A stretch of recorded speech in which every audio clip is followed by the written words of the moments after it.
Hi, fam, and welcome to the tripod. As we continue our conversation with our siblings, today we are so excited to welcome sibling number 4 to the conversation, our brother Keith, otherwise known as Charlie. Now, I have no real idea why we actually called him that. Family legend has it that it was hard for us to pronounce the K in Keith.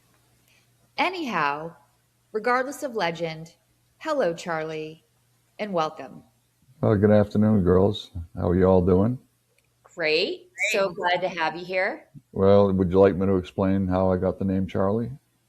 That would be awesome. Yes, thank you. Well, when you were little ones just learning how to talk, I used to hang out with you all the time, and I used to call you darling or darling baby. And when you responded, you used to try to say darling, but it came out to be charling baby, which evolved into Charlie. So you just called me Charlie from then on. I love that. That is Yeah. awesome. Sending hearts. We're sending hearts right now. Thank That's so So, you. great. I don't think any of us have ever heard that. well, the funny Never thing heard is that you've always called me Charlie. I mean, and Faith and several other siblings call me Charlie, and I think Dad used to call me Charlie once in a while. But some people out here actually call me Charlie because they've heard the story. Oh, That that's is so So sweet. awesome. yeah, That. so it's really lasted. So Well, But no, love no that. official name change. no official name change. Yeah, But it's I hard because every time I talk about our siblings, it's always Charlie. It's never Keith. yeah yeah that's the Yeah, way I like it. same here. Yeah, Well, thank you so much for sharing that backstory of the or origin of of the name course. Charlie. Hmm. Well, gosh, girls, each of our siblings has shared such unique perspectives and insights into what it was like growing up in a family of 10.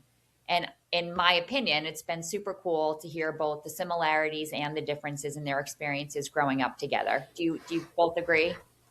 Oh yeah, it's been amazing just having the opportunity to do this with our siblings. I'm so grateful. Me too. Yeah, it's been so cool and so fun, and to your both of your points, incredibly grateful that everybody's taken the time to do this. And so, Charlie, we can't wait to hear your story and get to know, a little bit more about your journey. So why don't we start with a mini biography? Maybe tell us a little bit about yourself, or tell our listeners a little bit about yourself. Sure. Well, I was born in Brighton, Massachusetts, at St. Elizabeth's Hospital, and for the first 6 years we lived in Charlestown, and moved to Marblehead after that, and I went to Catholic school for 8 years, then through Marblehead High School, and then went to the University of Massachusetts.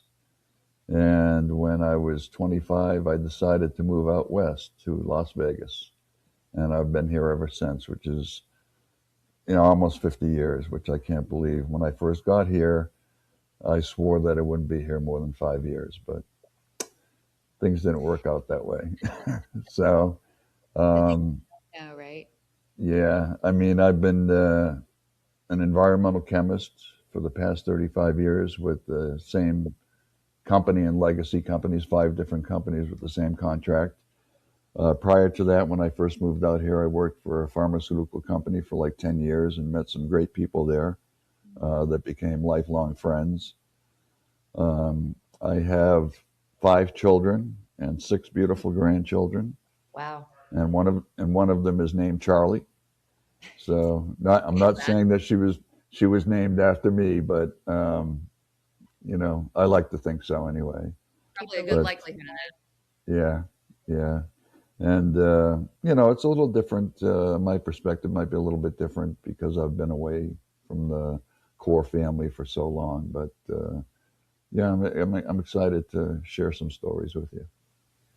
I don't know about you guys, Heath and Hope, but the day that Charlie told us he was moving to Las Vegas, do you remember it? I mean, I just remember Sobbing. Oh yeah, we were all just devastated by it. crying, yeah, crying my eyes out. It was like, you're what? You're leaving? How could you do this to us? Yeah, it was devastating for me too. Believe me, it took me a long time, to get over that. Missing you guys. That was the one regret that I had about moving out here.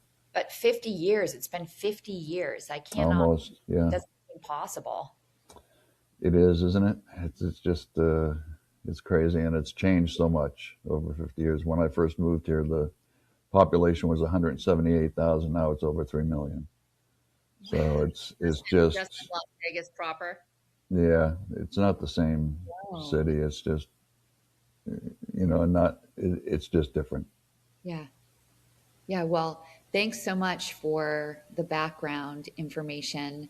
I guess another question we have is, since we're talking about what it was like growing up in, a big family, what were some of the best parts for you about growing up in the family that you did?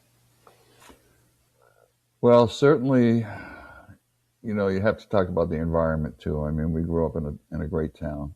I mean, you couldn't ask for a better town to grow up in. It's right on the ocean. We're just a walk away from the beaches. There were a lot of facilities that we could enjoy. The harbor is just beautiful. Growing up in a big family, you always have somebody to hang out with if it's not your friends.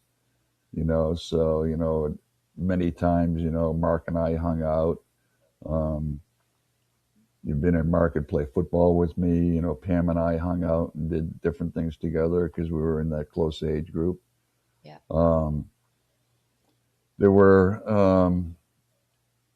other than the immediate family, I think one of the benefits we had in this was for the older kids, I think, is to have Uncle Ed around. He was a big influence on me. He taught me a lot. Um, Taught me all of my plumbing and electrical Mm. and other automotive repair skills. Yeah. Um, I only ever knew one grandparent, which was Nana Strout. So we got to have her around until I think it was 1963. But she used to come down all the weekends, and spend with us. And I don't know if you ever heard this story, but she saved all of our lives one night. Um, How? when the flue in the fireplace during the winter had backed up, had shut off, and the house sort of filled with carbon monoxide. Wow. And she was one that used to roam around the house late at night because she never slept. She used to check on us all the time to see if everything was okay. And she realized that there was something wrong, and got all the windows opened and everything, and got us hanging out the windows to breathe fresh air and everything. And yeah, Was this at Orange Street or was this it in was Charles? just Orange Street. In Yeah, Orange Street. Orange Street. Yeah, And yeah. how old were you, Charlie? Well, I was probably around 10 years old because believe she passed away in 1963. And, so I would have been, 10 years old. So I have a couple of questions. Hmm. So we heard Deb and Vincent talk about, their early life in Charlestown, and they said Hmm. it was really hard for them to move to Marblehead. Mark, on the other hand, said, he wasn't really impacted leaving Charlestown to go to Marblehead.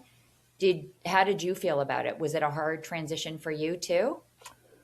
It was a hard transition for me in one respect. I mean, I loved that house in Charlestown. It was a really interesting house and had some good stories, with it. But You mean the history of the house? yeah, I mean, she was a character, our grandmother. This is She, Marguerite. yeah, she was involved in everybody's business.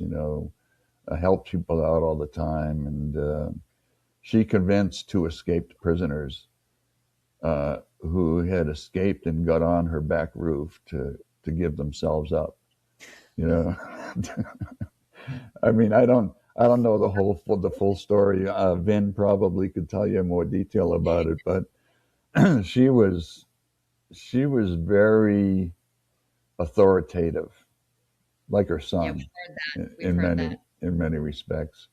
But the house was great. It had two flights of stairs, one going up on the back, one going up in the front, and you could, meet at the top and go up to the third floor. And now I think it's divided into three different apartments or whatever, but or condos. But that's the only thing. But we used to be able to spend some time in the summer after we moved to Marblehead back at her house. We stayed with her. I remember that when I was maybe 6, 7, 8 years old. We'd go there for a couple weeks or go there for a weekend or whatever. And one of the things I remember about her is that she used to have this big Plymouth that was just a big boat, that of course had no seatbelts or anything, but Of course. we'd be in the back seat, we'd be rolling around when she took a curve. She was just a crazy driver. I remember that about her. But yeah, it was, we had some good memories there. But moving to Marblehead, no, I mean, I think it was, a great move. I mean, you get out of the city and to a more rural area that was just absolutely beautiful and had great schools. But I was the only one who went to Catholic school when we first moved there because there were no positions open at the school. So they had one for me. So that's how I wound up, going there for 8 years. Wow. And, but, and there were a lot of other people around associated with the family that I learned a lot of good things from, siblings, friends, my parents' friends, that, like Ray Frito, I mean, he Yeah. gave me a job, painting, Vin worked for him for years and they took me on and, so I could earn some money for college and everything. And, he was just such a character. He was, a bit loose, but, he was just a great guy. He'd do anything for you and for anybody, people loved him. But, and there were a lot of other people around, that I learned a lot from. But So it's like you mentioned Ed kind of being there when you were, younger, and he taught you a lot of things. Mark and Vin, of course, said the same thing about Ed. Sounds as though he was, around the family a lot, pretty supportive. And he was a totally different person from when you knew him. He was there every Saturday night for dinner. He was there every Sunday for dinner. I remember that. We remember that, I think. Yeah, he'd drop down, during the week. He'd take us out to McDonald's, or for ice cream. He bought us stuff, bicycles. I'm not going to say he, got them legitimately, but but he bought us, clothing and everything. I mean, he was good to Mom. He gave her, quite a bit too, and took good care of her as well. So he was one of the strongest people I have ever met, physically strong. Yes, I mean, I saw him lift a bathtub out of a bathroom by himself. Like an old porcelain bathtub? Yes. Mm. Just crazy the amount of the strength that he had.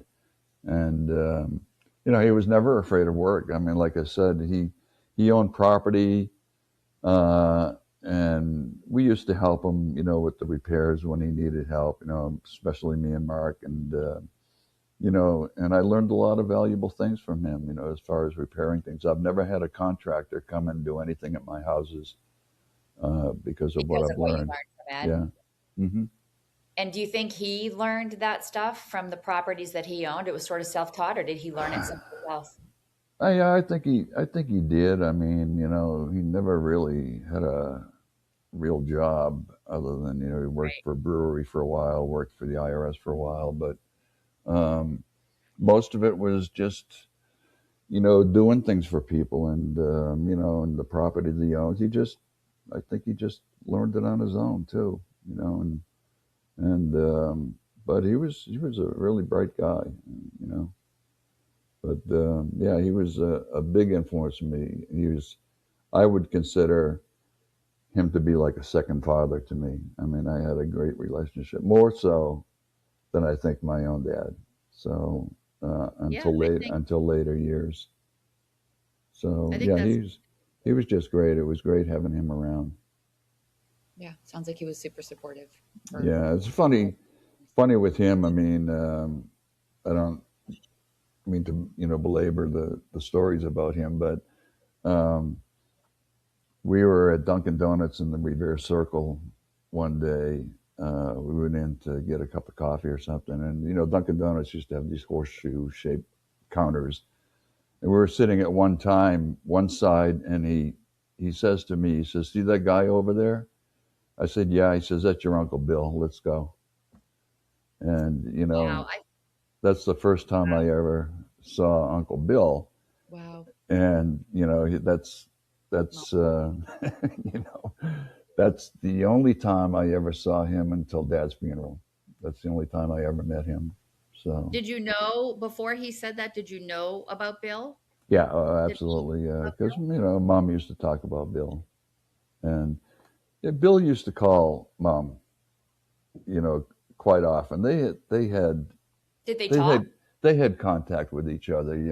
I knew who it was when she was on the phone, and yeah, so she wasn't totally cut off from him. But if Ed ever knew that, he would be hurt. I think, but it's just stupid things that go on between siblings, and Yeah.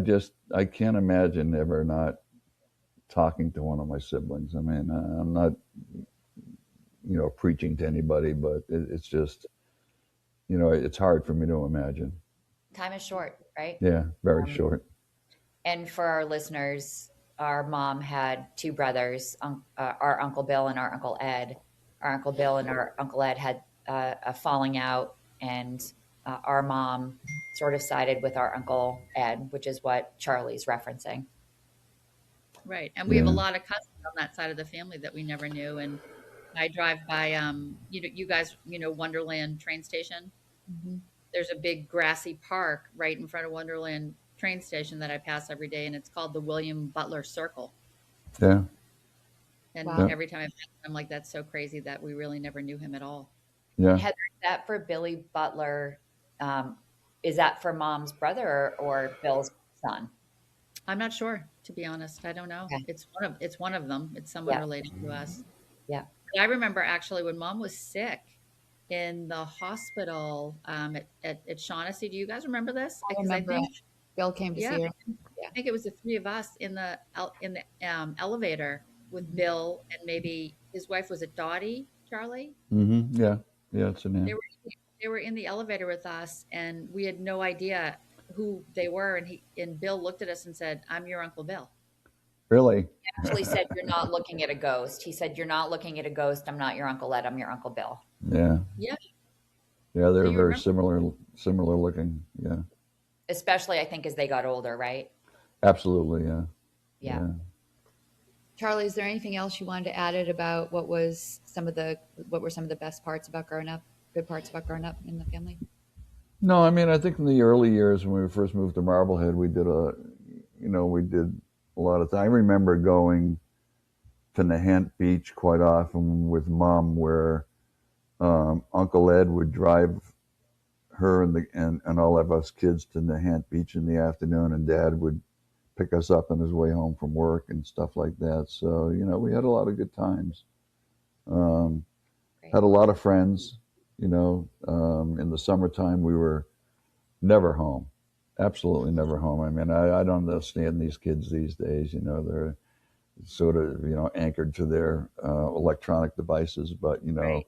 in the summertime we were out of the house in the morning and we didn't come back until dinner time, and Yep. playing baseball, swimming, I mean everything. It was just a great town to grow up in. I mean, I have no regrets whatsoever, or with the family. I mean, just great bunch of loving people. We had our fights, had our arguments, but I think we were there for each other all the time, no doubt. I learned a lot from my siblings. Well, that's awesome, Charlie. Thank you so much for sharing what you felt was good about growing up in our family unit. And so now that you've talked a little bit about what was good, can you talk a little bit about what you found challenging?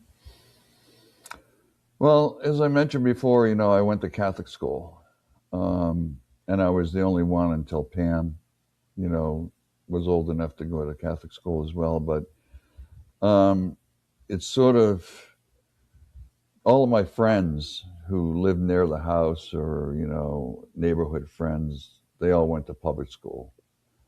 So, but none of the kids I went to Catholic school with lived in our neighborhood. So, Mm. it's like I had two sets of friends.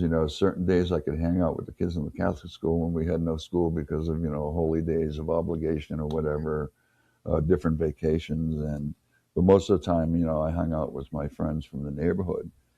Mhm. And they never knew each other, the two groups of friends, because we never interacted. So that was sort of challenging because I think there was some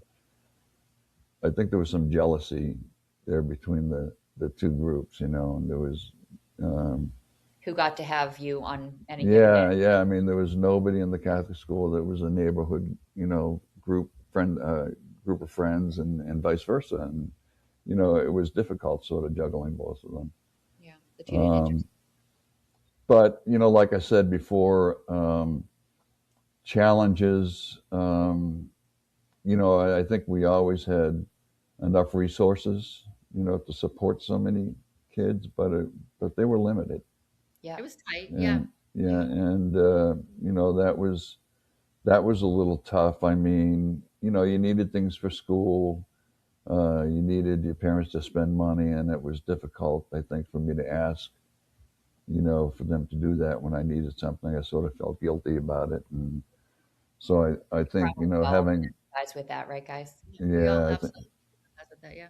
yeah. So having a large family, that that's one of the issues that you have to deal with, and Constraints. Yeah. relationships with parents and kids aren't the same today as they were then.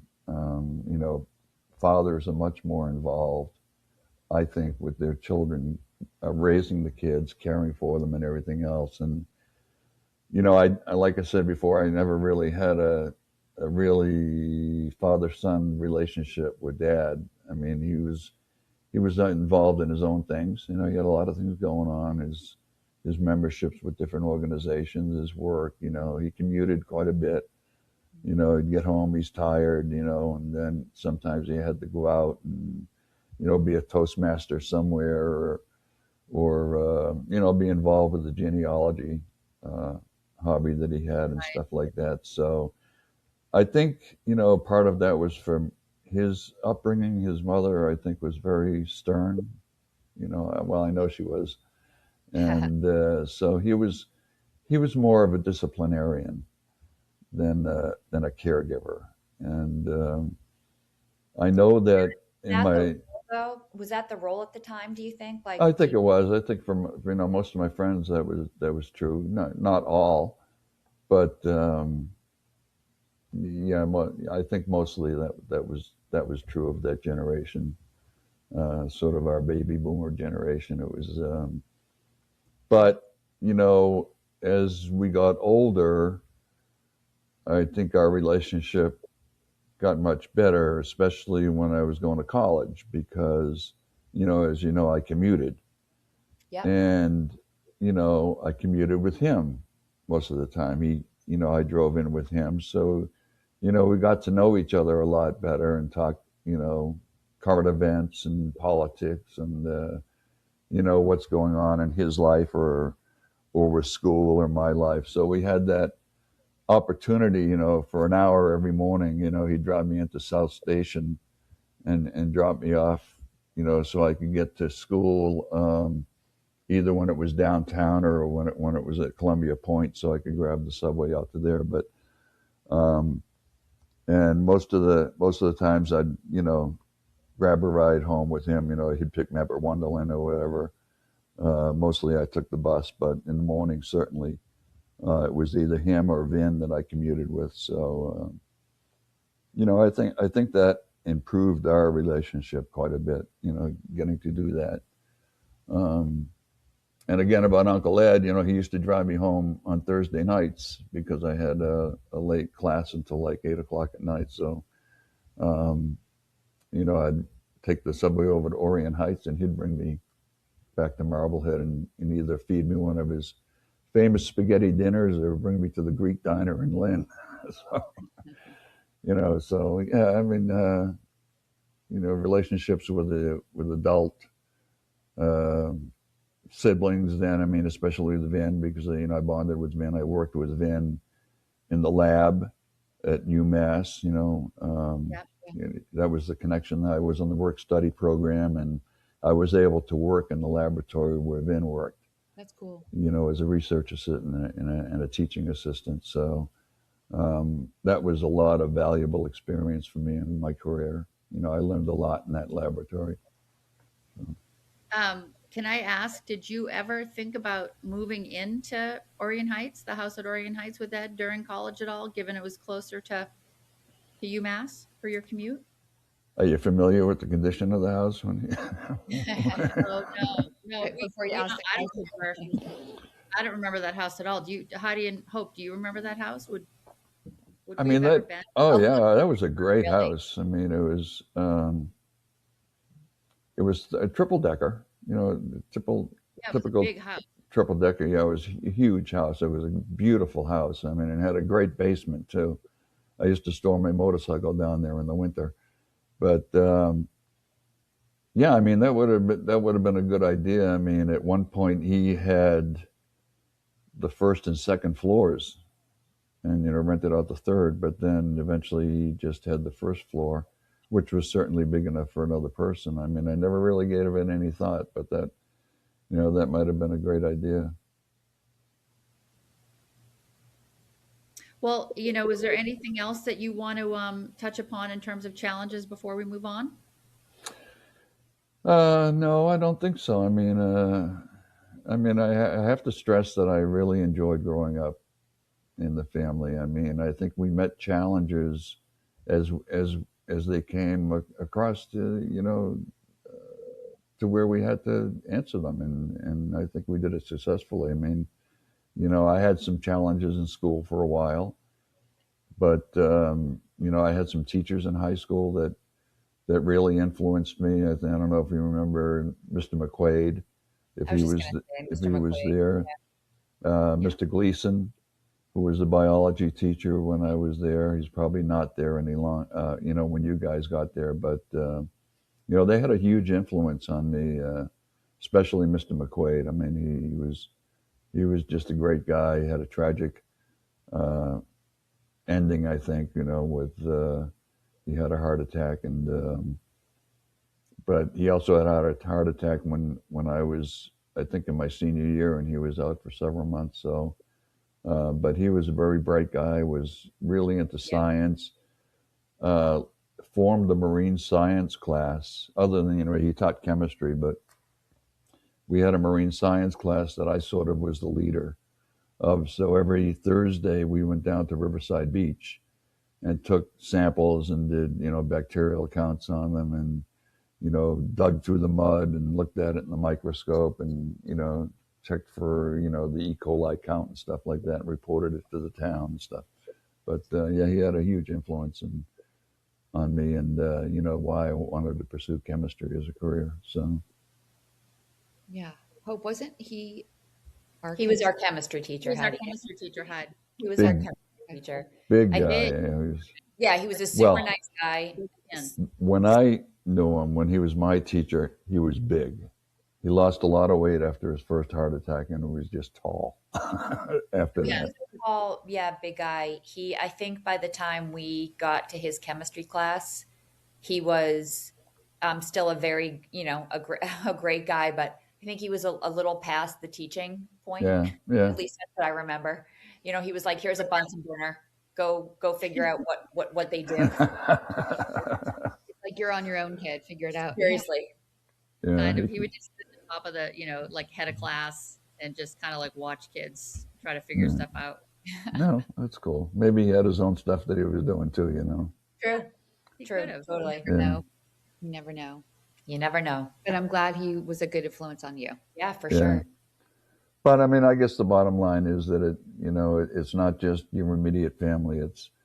it's really everybody who influences how you grow up and what you learn and what you become.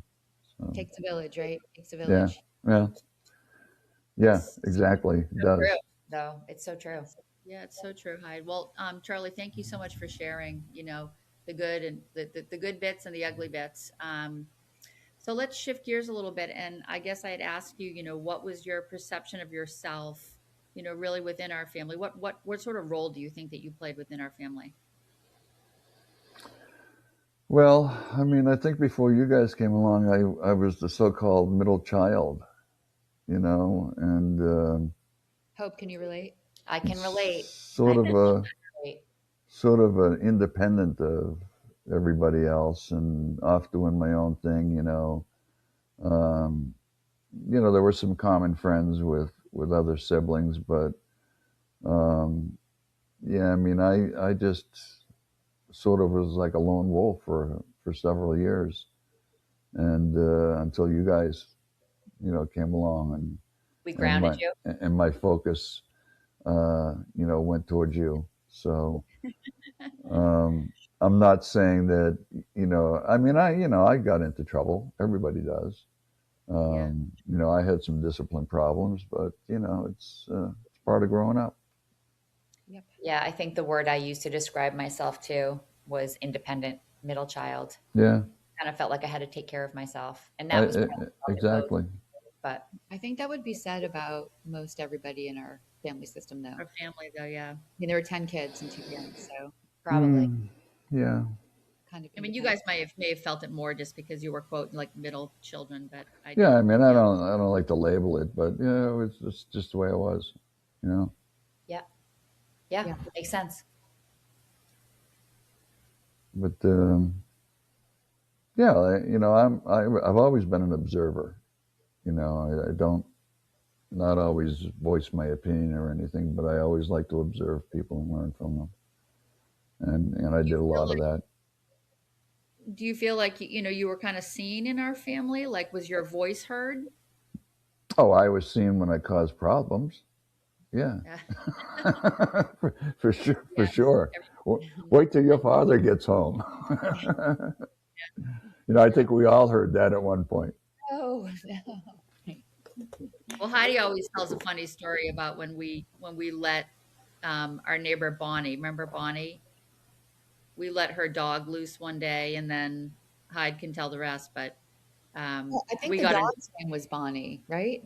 Oh, That maybe we said maybe the dog's name was Bonnie, but we let the dog off its leash, and we we got in thought we were trouble. doing a favor because we felt bad that the dog was on a leash outside or on a lead. And yeah, I don't know if you remember this. No, well, yeah, you probably would have still been in Which I neighbor was this? those. was still The people that lived, like, if you were in Fountain Park and there was a fence across the back part of Fountain Park and then there was a house, Oh yeah, yeah, yeah. Sure. that like house right across there, the bad that's, beans bit as you go down Beacon Street. Yeah, different people from when I was a kid, though. I yeah. think. So anyway, we saw the dog on a leash and we felt really bad for it. We were like, we have to release this dog. Like, we're doing such a good thing, not realizing like it was on a leash for a reason. And Uh-huh. then, later that day, there was like a big knock, knock, knock on the door, and it was a police officer. And, you know, the neighbors had called dad and told them that we had like let the dog off the leash, and yeah, it did not go good.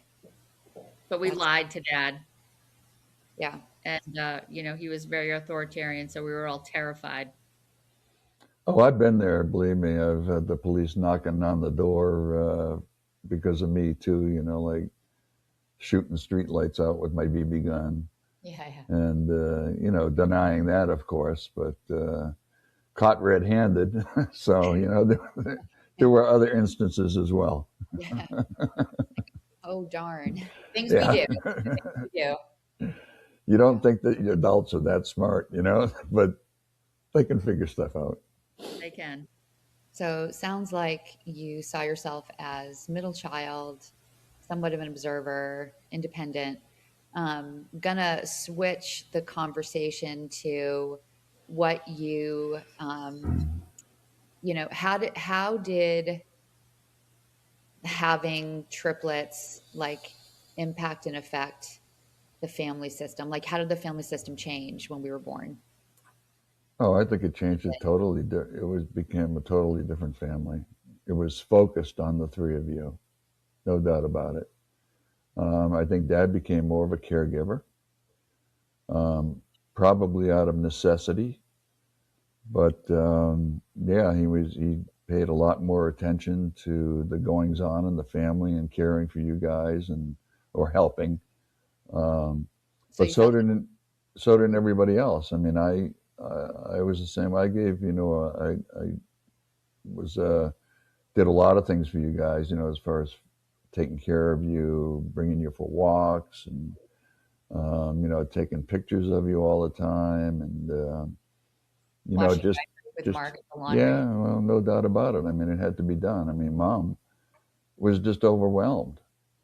I mean, she's got I mean, some of the kids were out of the house by then, but um, they were always there. I mean, Right. it was still a part of the family and there quite often. So yeah, I mean, feeding you and just taking care of you was a big chore, and I think we all pitched in um, as much as we could. I mean, certainly me and Mark, who were around then,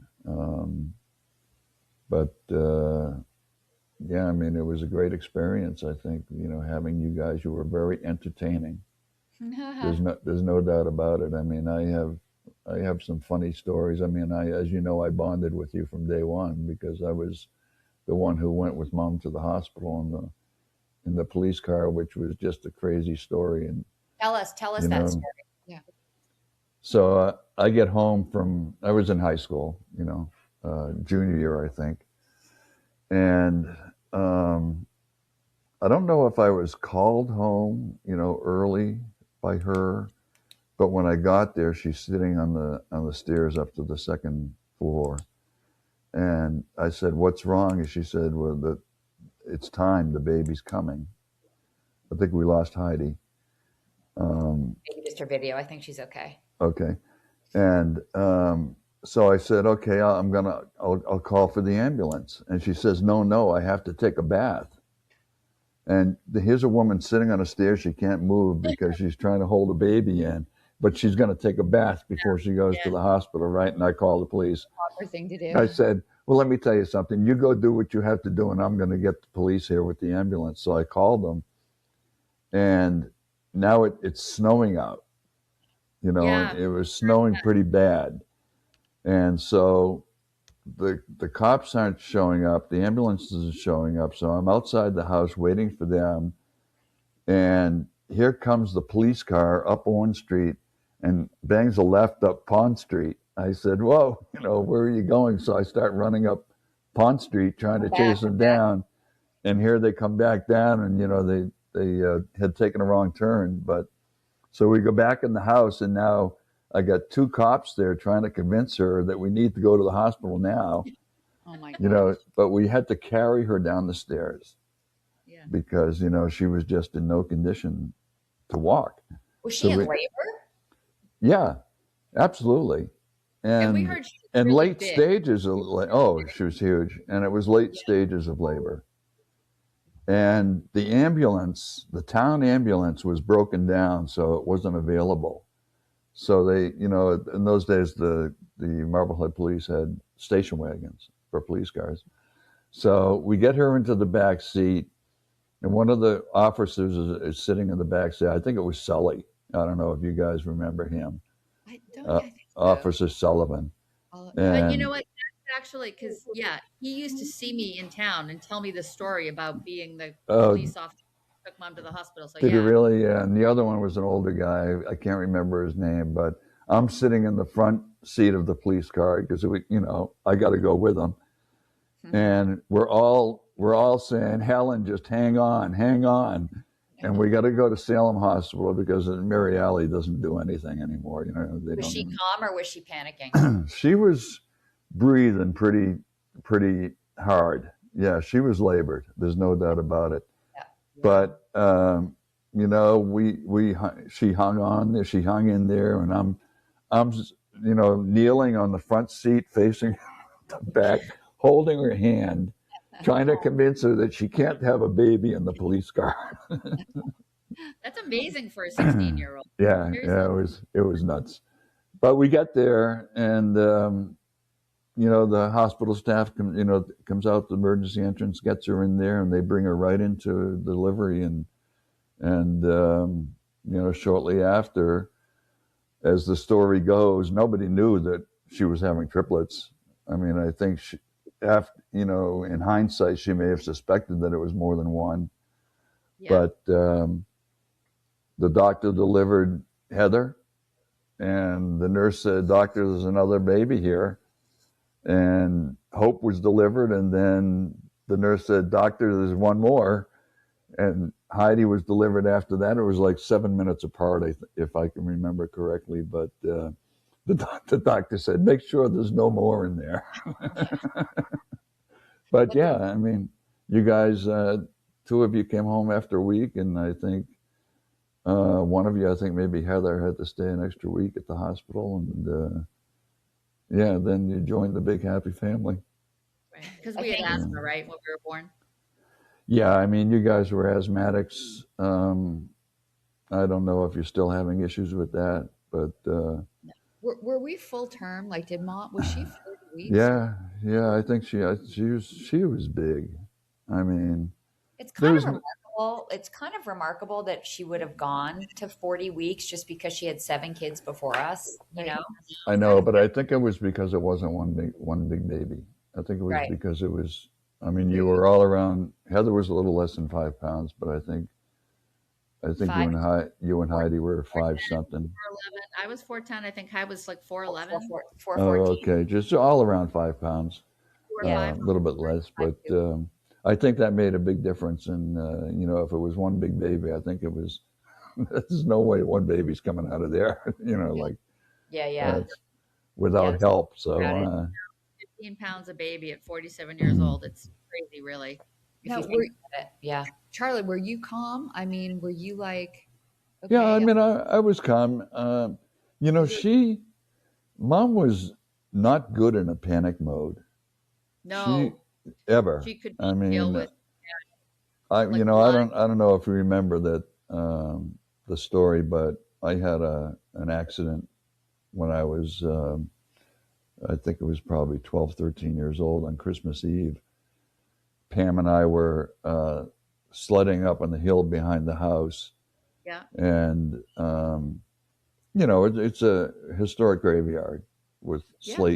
slate gravestones, Old and burial there was one hill that went down to the pond, and we used to get on our sleds or flying saucers, and you know, head down sort of on a slope, and it would take us down the hill and would end up on the pond. But Uncle Ed had these hill metal bottle caps that used to be advertisements for windows. There, it was for Hires Root Beer, and it looked just like a bottle cap. It had serrated edges around it, but it was about the size of a flying saucer, which we used them for that. You guys were sledding in that? Yeah, we were coasting down the hill in that, and so there were no straps like a typical flying saucer or anything. But Pam pushed me down, you know, and, which is which I'm sure I'll hear about it from her, but a little bit too hard because it didn't slide back into the groove, and I went over a little bit and into one of the gravestones, and almost severed my hand totally off. It went through the artery, the So there was tendons. blood everywhere. Oh, it was flying 15 feet, oh my God. and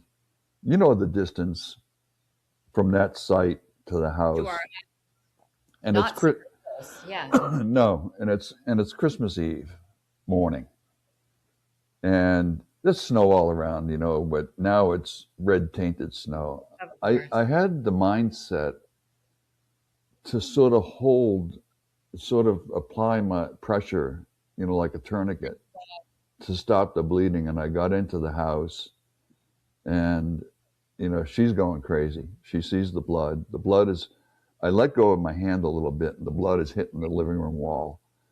And Nana was there. So I guess I was less than 13. I mean, I was probably 11 years old. And Dad was home because he had the day off. Fortunate for me, because he applied a tourniquet, to my arm and wrapped it up. And he told Mom to call the ambulance. She picks up the phone in the kitchen, starts to dial, hangs up and says, "I can't do this." And she runs up and locks herself in the bathroom upstairs on the second floor. She was just so overwhelmed by it. Right. So Nana has to call the police and get the ambulance up there. So they show up in the ambulance and get me to the hospital. But that's sort of an example of how she reacted in a panic situation. But there's another quick one if you have the time. But we love hearing these stories. I was a teenager, and it was Easter Sunday, and she got it in her head that she was going to go out and rearrange her rock garden, which was on the side of the house, by the cemetery. Yeah. And just at the right moment, I walked in the front yard towards where she is and turned the corner at the same time that she's taking one of these huge rocks and tossing it into a pile, and it hits me on top of the head and cuts my head open. No way. Oh yeah, she goes crazy. Uncle Ed is sitting there on the walkway, like he used to in the chair. Yeah, absolutely. So he grabs, ace bandage and wraps my head up. Then he says to me, "There, now you have an Easter bonnet." Uncle Ed said that. Did they take you to the hospital? Yeah, I had to have stitches. Oh, okay. Yeah, my head is full of suture pass. But, I love that he said you have an Easter bonnet and there's a bandage wrapped around your head. That's pretty funny.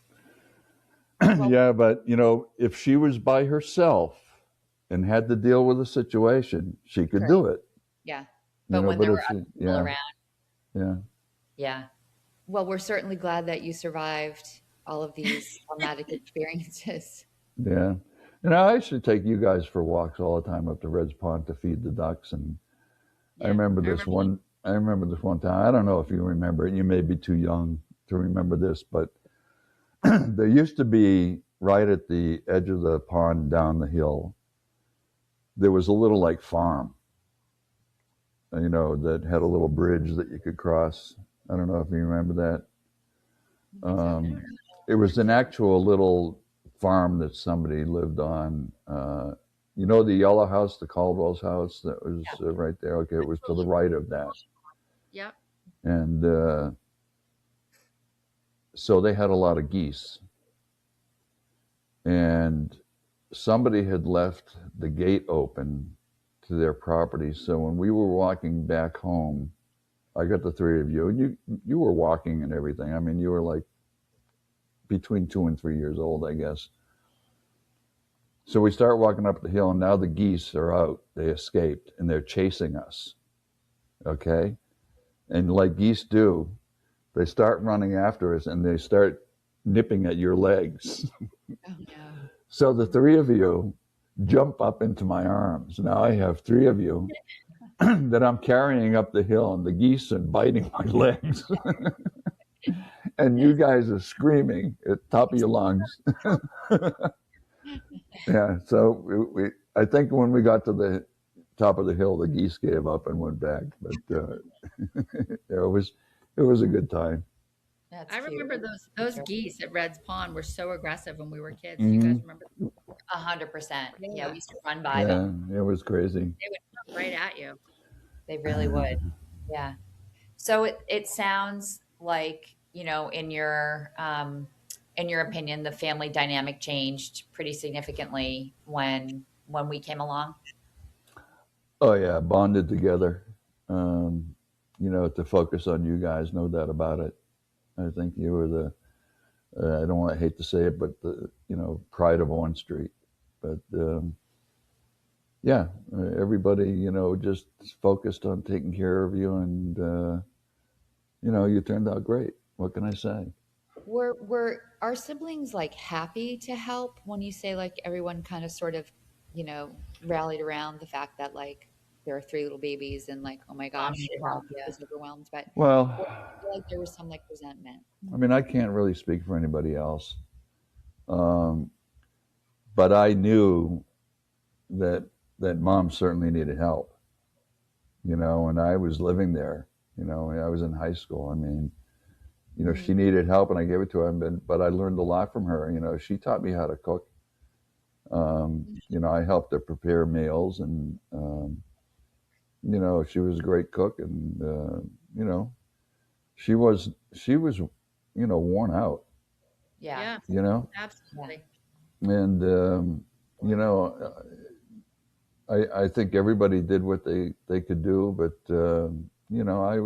I was focused on doing that. There's no doubt about it. I mean, I loved having you guys around. You were just such a joy. You know, except for the day that I came home. Here's another story for you. I'm sure you've heard this one. But I came home, uh, and I guess you were, I don't know how old you were, maybe around 2 years old. And um, I think mom was down in the basement folding clothes or something. I don't really know what the deal is. And I said, "Where are the girls?" And she said, "Well, they're right up there. They were having a snack." And I'm looking at the floor. It was this red quarry tile floor, and there's stuff on the floor, and then all of a sudden I hear this giggling. Do you know this story?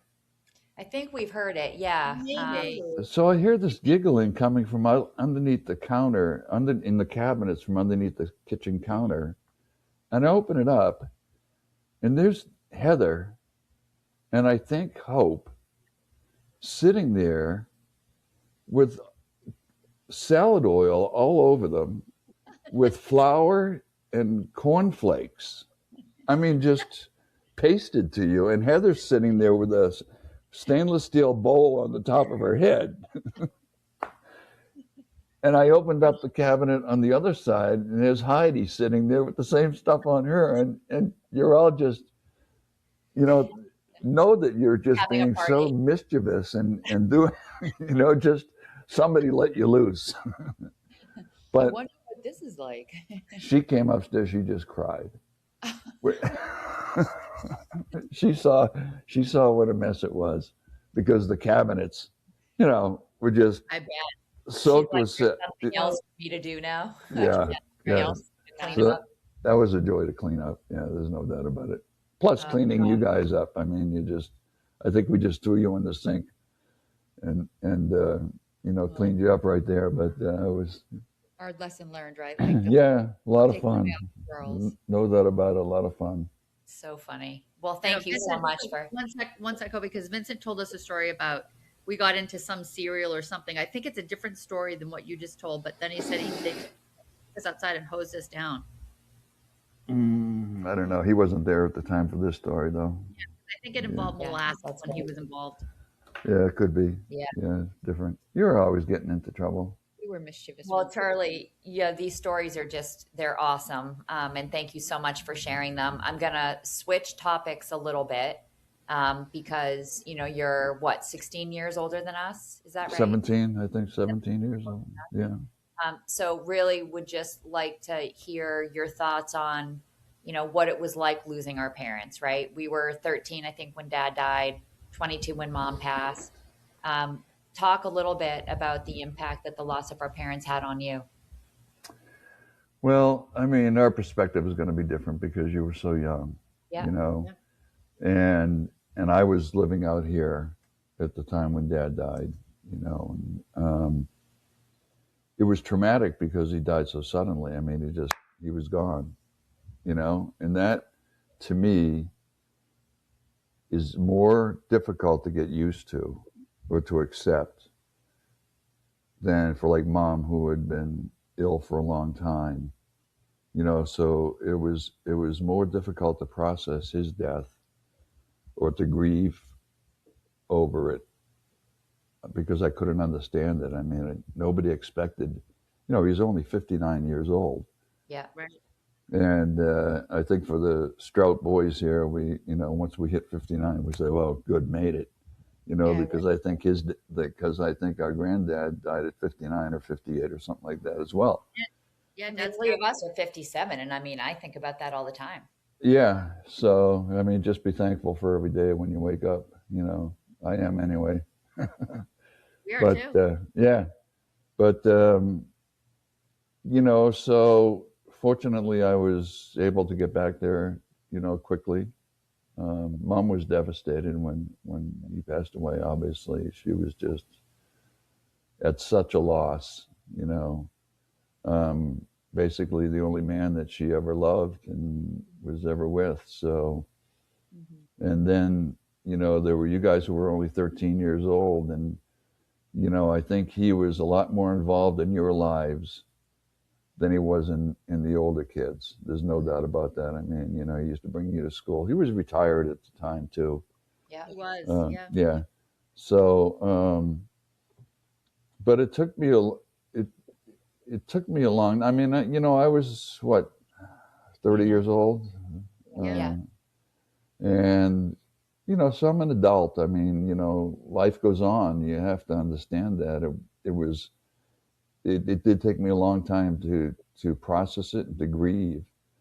And when Mom, passed away, she was, ill for quite a while, and Yeah. we all knew that it was a terminal illness, and Yeah. she was suffering. It wasn't just from the terminal illness that she had, but she had other health problems as well.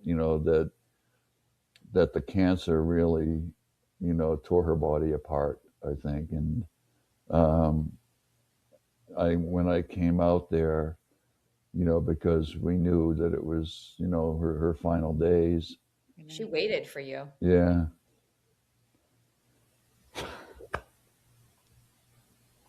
Yep. We all Feels like feel the it's same. We all feel the same way. Yep. Yeah, but when I saw her, it was just difficult, to knowing that she, was only on fluids. She wasn't getting any nutrition, and her body was really suffering. So, Yeah. sorry. No, don't ever apologize for your emotion. It's just super sad and hard. The loss still impacts all of us today, clearly. Yeah, no doubt. I mean, she was, such a great person, great woman, great mother. But like I said, her passing, I was grateful, that she didn't suffer anymore. I mean, it's just a traumatic experience to lose somebody like that, who's been such a huge part of your life. Yeah. And she's no longer there. But I was grateful that two of my children knew her. They called her Mama Nana. Yeah. And still talk about her, to this day. So yeah, she was just a wonderful person, just a great person, and she was beautiful. She was a strikingly beautiful woman too, I think. But Yeah. it was. I think getting over her death. I mean, it took a lot longer, even though Dad died so suddenly. But I'm not real. I've obviously accepted her, passing and that final stage of grieving. But I still have questions about Dad, dying so suddenly, and I mean, he didn't have the best diet in the world. He was a smoker most of his life, Yeah. and it's certainly understandable, why it happened. But you just don't expect it to happen to your parents and to your father, and it was very difficult to accept. But Yeah. I think that like I say, I was out here. I had some really good people around me, some good friends, and um, some older friends too that I worked with that were um, like siblings to me, like Eddie Grossman and Mike Rosenberg, who I worked with, and Yeah. they were just great people, and just very supportive. And that's all you can really ask for is to have some supportive people in your life, and when they need you, you'll be there for them too. So Yeah. Yeah. Yeah. I think, in regard to mom, it's hard to hold space sometimes for like the relief that I think we all felt because she wasn't suffering anymore, but then just the depth of sorrow about the loss, and just yeah, kind of it being both and not either or, so yeah, grief is just it's a traveling companion is what I always say. yep, It's never really not there. So absolutely. And I know that she wanted to hang on until you guys graduated, and She did. that was her one goal, and she accomplished that. So uh, and then you split town after that. Hopi off to Japan and Heidi off to Bolivia and Heather off to Boston. Heather off to Boston. Yeah. Ay, ay, ay. I know. Well, No, I mean, I gosh, think it's amazing that you guys have stayed so close. You have that genetic bond. Um, but that you're doing this, I think it's a good idea.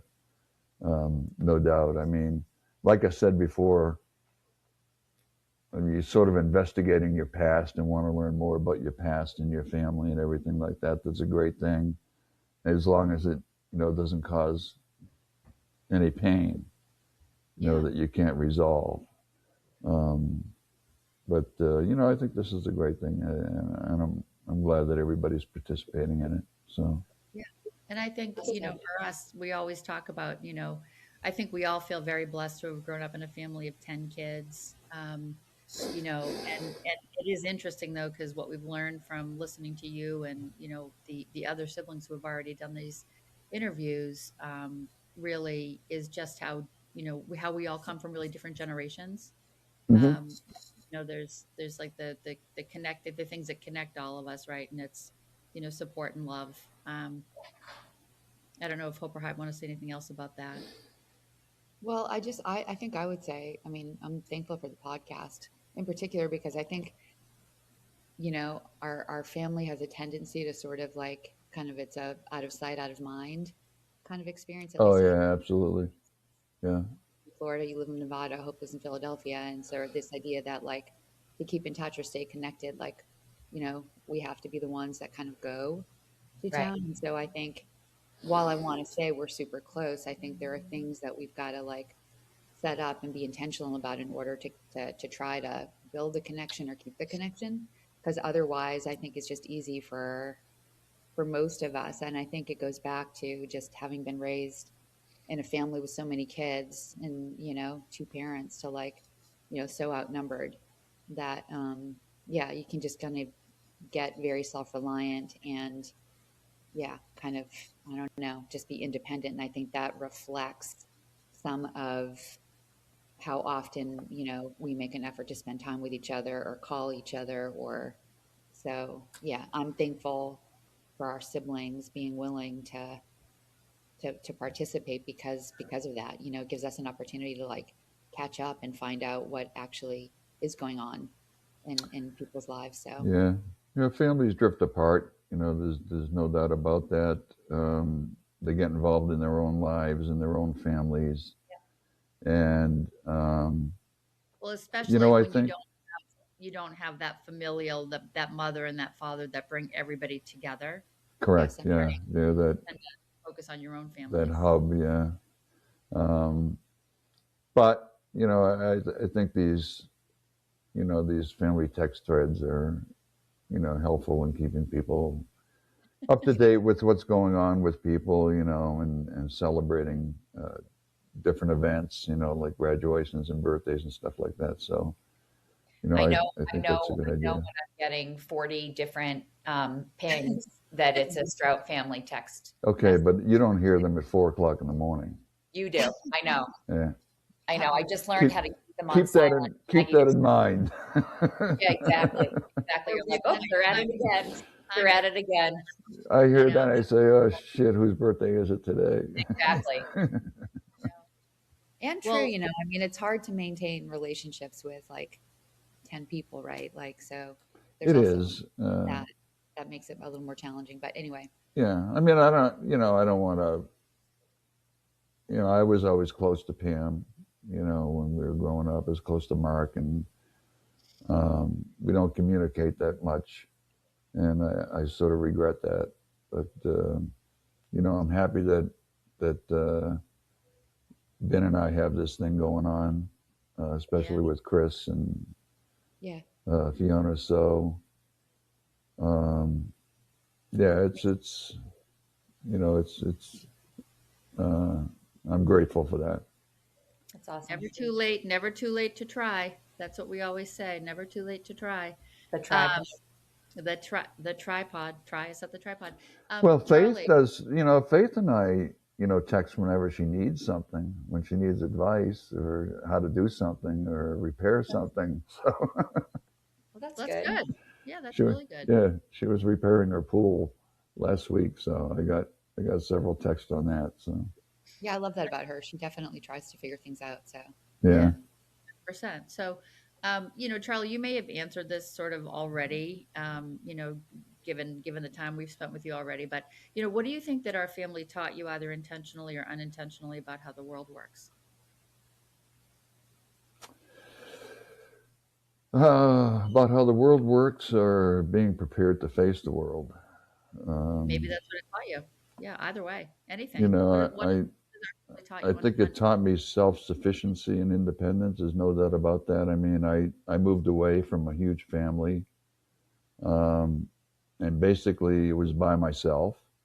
yeah. I mean, I had somebody with me, but there was, no family unit like the one I just left. There was, I had to become very self-reliant. I had to do things on my own. Had survive day to day. You know, and I'll have to say that moving out here was somewhat of a culture shock. From where I grew up, or from the Boston area where I went to school and stuff like that. So It's different. just, I'm not saying it's bad or worse. It's just Different. different, and Yeah. just a different environment. But I've learned an awful lot living out here. Believe me, just about different people and different lifestyles, and Hmm. just from people that I've worked with and people I've associated with. And, I have stories I couldn't tell you on this webcast, but We need uh, the one listeners. ones that shocked me, believe me. Um, but yeah, I mean, I think, I've survived pretty well, you know, done some good things in my life, have some regrets, but, it's life. You have to move on. Yeah. Who That's doesn't? right. Who doesn't? Yeah. Um, I guess the next question would be, do you have anything else you'd like to add? Any additional insights or some more funny stories you want to share with us? With the Oh gosh, I'd have to think about the funny stories. I have an Uncle Ed story that I like to tell people. I mean, the water heater in Owen Street went out, which was a gas water heater, and he and I were gonna, replace it. And here's an instance where, I told you that he was a extremely strong guy. Well, he puts this water heater and just lifts it up and like puts it it's aside. We put the new one in. Well, Ed wasn't, someone who would abide by the accepted safety rules. Okay. And it was a hot summer day, and he's got his shirt off, you know. I don't know if you remember, but his chest was like a forest. You know, he just had hair all over it. I mean, it stopped growing up here. But his way to check for gas leaks was to put a lighter up to all Gosh. the joints. and there was a leak, and a flame shot up and burnt all the hair off of his chest. That's awesome. And I started laughing my ass off. And he got so pissed at me that he's chasing me around the basement. You know how you can run around the basement? Yeah. He's gonna, I'll kill you, you little son of a bitch. Just for laughing at him. Just for laughing at him. And fortunately, I got a little, you know, a few paces up on him. I was able to run up the stairs and get away from him. But yeah, he's just a, you know, funny guy. So That's so funny. Did he Yeah. learn his lesson after that, or? no, that's the way he was. I mean, I think he was just he was a little bit sadistic. There's no doubt about it. You know, we were installing a new electrical line in something, and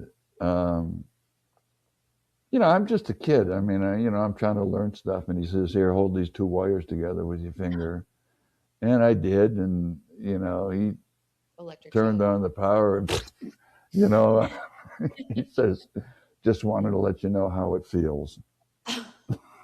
So Lesson learned. yeah, that's the way he is. That's the way it was, no doubt. That's awesome. Get a little pleasure in someone else's pain. Yeah, Exactly. yeah, Sadistic.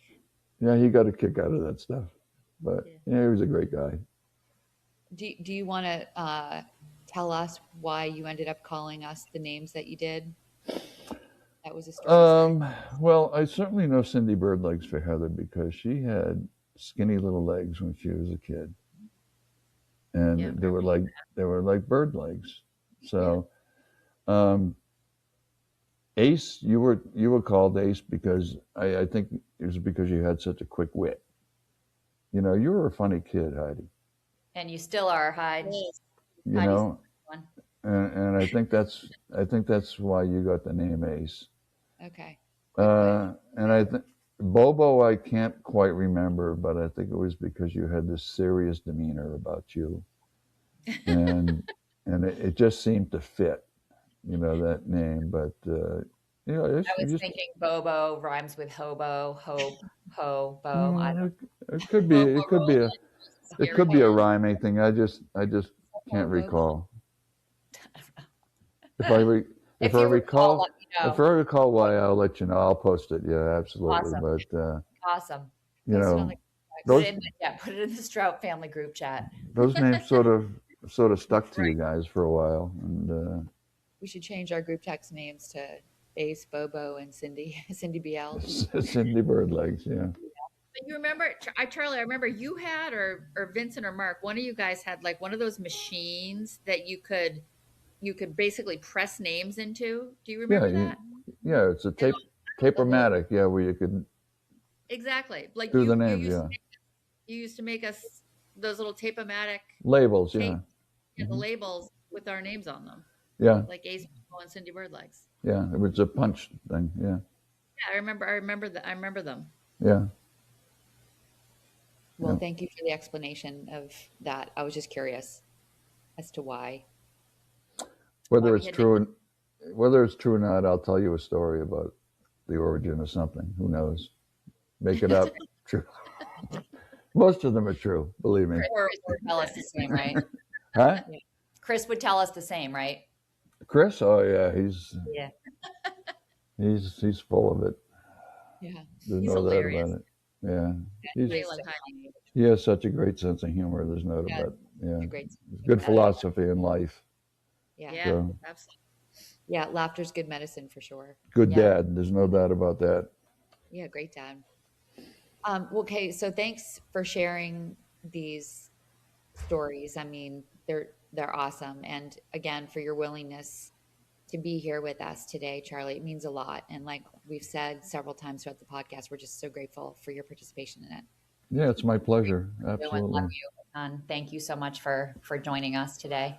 Yeah. Yeah, love I, it, I, Charlie. I look forward to seeing the other ones. I didn't know that they were posted yet. So Yep, when you let me know when you get them all posted so I can check them out. will do. Absolutely. Well, We Charlie, love it. thank you so much. And all right, fam. So hopefully you've gained some insights into Charlie's lived experiences growing up in our family. Next up, we'll hear from our sister Pam, who was born 3 years after Charlie and is the fifth born in our family. For now, thanks for listening to The Tripod. Remember, you can try us at The Tripod on all podcast platforms: Apple, Spotify, and YouTube. Please hit subscribe to follow us and join the conversation where the Strout triplets are talking. See you soon, fam.